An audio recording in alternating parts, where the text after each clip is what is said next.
Bom dia, passando aqui mais uma vez para a gente poder estar compartilhando com vocês no canal Ministério Farol para Famílias, continuando, né, na série que fala sobre as emoções. Hoje a gente vai estar falando um pouquinho sobre administre suas emoções. E eu vou me embasar em cima do texto de Tiago, que está lá na Bíblia, capítulo 3, versículo 2. Fala assim pra gente: todos tropeçamos de muitas maneiras. Se alguém não tropeça no falar, tal homem é perfeito, sendo assim capaz de dominar todo o seu corpo.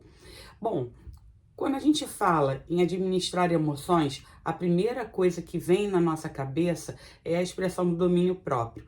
E a gente acredita, com toda certeza, que a gente tem essa força, que a gente tem essa energia, que a gente tem essa facilidade de dominar as nossas emoções e dominar a nós mesmos. Mas para mim, eu acredito que seja uma das partes, uma das partes do fruto do Espírito que seja mais difícil de ser dominada, porque com qualquer palavra, com qualquer gesto, com qualquer ação, a gente acaba, explodindo. Muitas vezes a gente coloca para fora aquilo que a gente tem de melhor que tem dentro de nós, mas muitas vezes por causa dessas situações pequenininhas, a gente acaba falando coisas que não deve, e depois que as palavras são ditas, elas não podem ser mais resgatadas, né, guardadas. Bom, como a Márcia estava falando, né, dominar as emoções talvez seja um dos maiores desafios que nós temos, né? Por diversas razões, né? Todos nós temos a nossa bagagem de vida, a nossa bagagem emocional que a gente carrega, e junto com elas, existem uma série de detalhes assim na nossa vida, de coisas que podem fazer com que a gente que gere em nós, né, um descontrole emocional, às vezes de forma até mesmo inconsciente, né? Às vezes uma situação, uma palavra, uma atitude, ela pode desencadear em você um descontrole, e essas situações a gente chama de gatilho, algo que a gente vai trabalhar um pouco mais à frente. E esses gatilhos, eles acabam ativando e explodindo essas minas, né?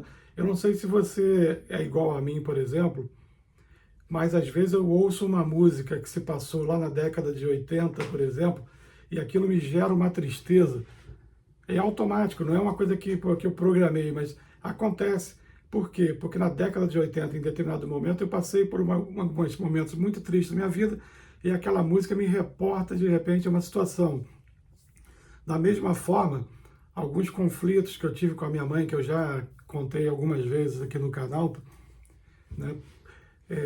Principalmente por causa da violência doméstica, né? Às vezes, quando, por exemplo, em mim, quando eu ouço uma grosseria, seja da Márcia ou de qualquer outra pessoa, aquilo de imediato já gera em mim também um descontrole emocional que é muito difícil de conseguir superar.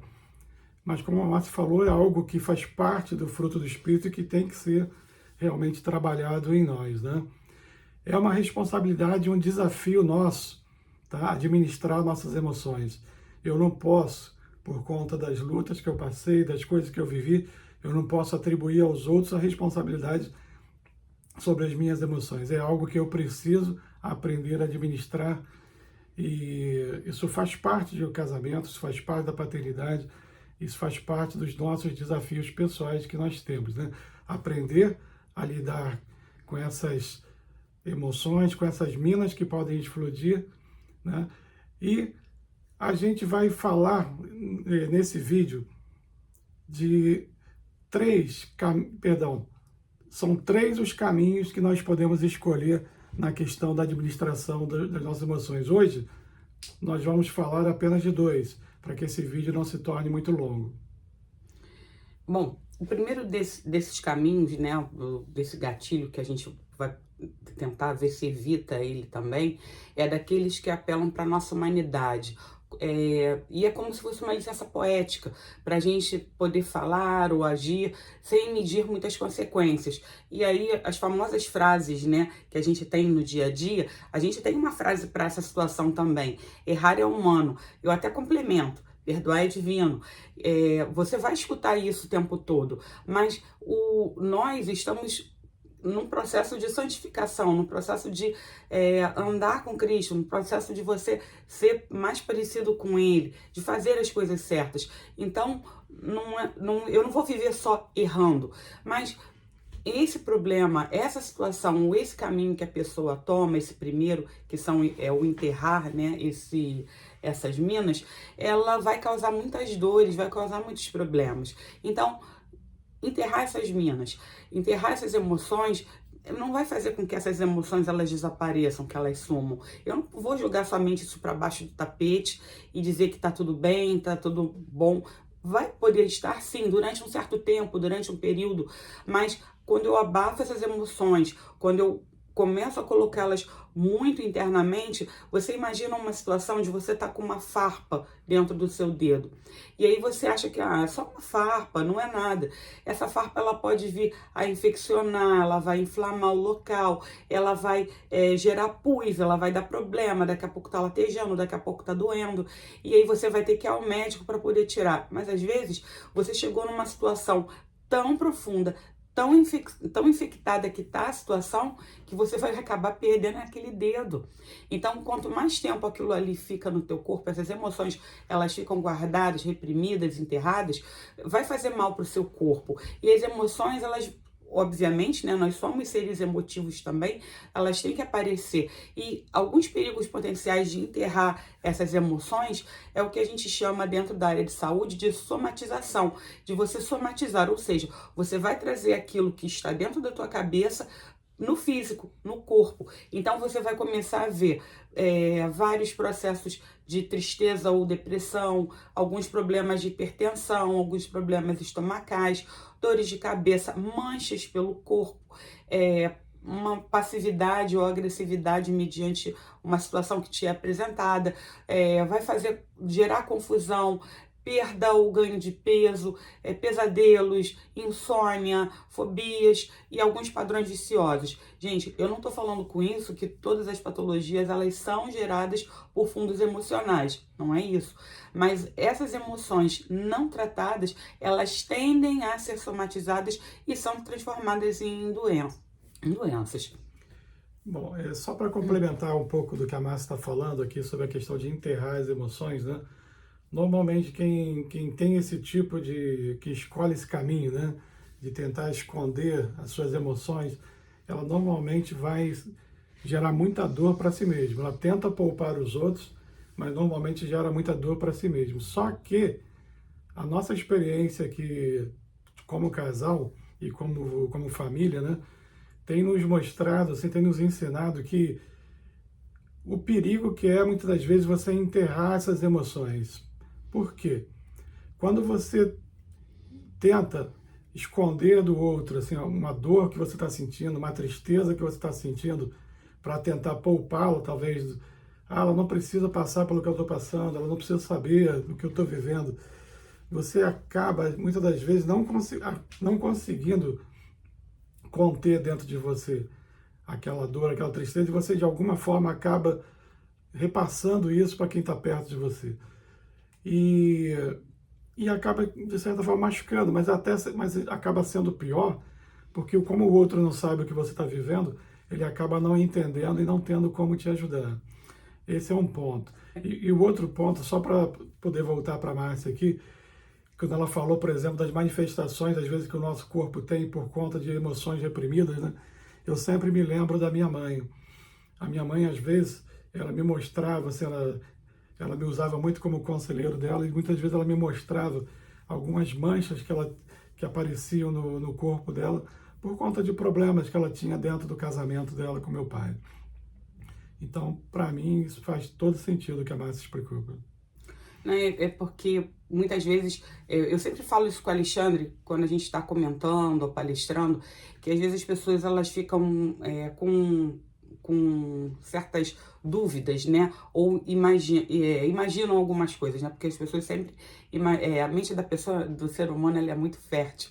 E às vezes quando você não transmite esse sentimento ou não fala dessas situações para quem, principalmente para o seu cônjuge, né, quando ele está do seu lado, você vai gerar no outro um processo de insegurança, porque o outro não sabe o que você está pensando, não sabe aquilo que você está vivendo, e aí começa a fantasiar situações que nem existem. Isso gera muito mais sofrimento. Por isso, da questão desse enterrar fazer mais mal para você do que às vezes fazer para o outro. Bom, o primeiro caminho é enterrar as emoções. O segundo é você deixar explodir as suas emoções, ou deixar explodir essas minas, conforme assim, a ilustração que a gente estava usando, né? Assim como você abafar as emoções, ela é um perigo, né? Explodir também é, tá? E quando a gente fala de deixar explodir, é aquele tipo de pessoa que ele fala o que pensa, ele age da forma que ele quer, ele não se preocupa realmente com as consequências, ele acha que ele tem aquela impressão de que botando para fora tudo que ele está sentindo, ele vai ficar melhor, ele vai conseguir desabafar e vai conseguir ficar bem. Só que isso tem um preço. Assim como na pessoa que enterra as emoções, ela acaba sofrendo muito também, acaba somatizando, né? Doenças e por aí vai, as consequências, a maioria delas vai para si mesmo. Aquele que explode normalmente despeja sobre quem está perto, que normalmente, né, é mais o cônjuge e os filhos, né? Eles são as principais vítimas desse tipo de pessoa porque que usa a explosão como um método, né? Então, a gente tem que tomar muito cuidado com isso, porque né, às vezes você consegue, de repente, ter um desequilíbrio emocional desse tipo e você consegue corrigir, mas muitas das vezes talvez você não consiga. Às vezes você vai, talvez, trazer uma palavra dura demais ou vai falar uma coisa uma meia-verdade, alguma coisa que vai ficar difícil demais depois de corrigir. E depois que sair da tua boca já era, não tem muito mais o que você fazer, né? E esses escombros, né, dessa explosão, muitas das vezes pode gerar bloqueios de comunicação e mágoas que podem se estender, né, por muito e muito tempo. A gente normalmente fica brincando com duas palavras, né? É sinceridade e sincericídio. Sincericídio é como se fosse um suicídio. E a sinceridade, você tem que ser sincero, você tem que ser transparente, você tem que falar das suas emoções. Escolha bem o momento, escolha bem o local, escolha a hora certa para você fazer, porque, gente, olha só, quando você tá com uma dessas minas na sua mão, a mina tá aqui. Primeiro ela explode em você, ela te destrói. E o próximo passo é ela destruir quem é que está à tua volta. Então, quem é que está à tua volta? É o seu cônjuge, são os filhos, é algum parente com quem você mora, que habita ali contigo, ou você às vezes é sozinho, não tem parente, mas você tem um trabalho, ou tá dentro da igreja, então é uma mina, e aquilo ali pode estourar, e os estilhaços, quando eles vêm, e falam também a respeito da saúde, eles cortam, eles penetram, eles furam, e muitas vezes são até difíceis de serem retirados. Eu acho que se fosse fazer uma análise justa, né, assim, eu acho que o velho Alexandre e a velha Márcia, talvez eu diria para você com certeza que eu era do tipo que enterrava as minhas emoções. Talvez ainda faça isso de vez em quando, né, com uma certa frequência. E a Márcia talvez fosse do segundo grupo, né? A velha Márcia talvez fosse daquela que deixava explodir, né? Com certeza. Eu vivi uma situação, para você que é novo aqui no canal, vou tentar ser muito breve aqui, mas houve um período em torno de 2008, acho que foi isso, 2009, onde eu estava passando por uma luta muito grande, um medo muito grande, e eu estava tentando ao máximo assim, sufocar as minhas emoções para não passar para eles a tristeza que eu estava vivendo, assim. Então até que um dia eu acabei assim explodindo, assim, acima do aceitável, e eu percebi que estava fazendo uma grande bobagem, né? Então naquele momento ali Deus me trouxe assim a memória, assim, o que eu estava fazendo de errado, e eu consegui naquele ponto ali chegar para a Márcia e para as crianças e abrir meu coração e dizer para eles tudo que eu estava de fato passando. E assim, a reação deles foi algo assim que me marcou para sempre, assim, que eu sempre falo porque eu tenho alegria de contar essa história, porque foi algo para mim que foi muito bonito e muito importante, que foi ter a Márcia e meus filhos como aliados para vencer aquela luta que eu estava passando. Então, assim, a gente vai falar sobre o terceiro caminho no próximo vídeo, que é algo para te explicar como é uma forma melhor de você desativar essas minas. Mas vamos deixar para o próximo vídeo para não ficar grande demais, né? Bom, você não vai querer perder essa parte, porque eu acredito que seja mais interessante. Mas passa esse tempo, até o próximo vídeo, analise essas duas situações, veja em qual delas, assim como nós vimos qual eram os nossos problemas que nós detectamos e conseguimos, com a graça de Deus, consertar, né, ou tentar melhorar. E hoje não somos mais aquelas pessoas, somos pessoas diferentes. E se a gente conseguiu, você pode fazer também. Então faça uma análise dessas duas posições. Você está enterrando bombas, as minas, você está explodindo essas minas. Veja em qual situação você está e espere até o próximo vídeo para você ver como é que a gente pode, de uma forma mais tranquila, desativar essas minas. Que Deus possa estar te abençoando, que dê uma excelente semana. Fiquem com Deus. Até o próximo.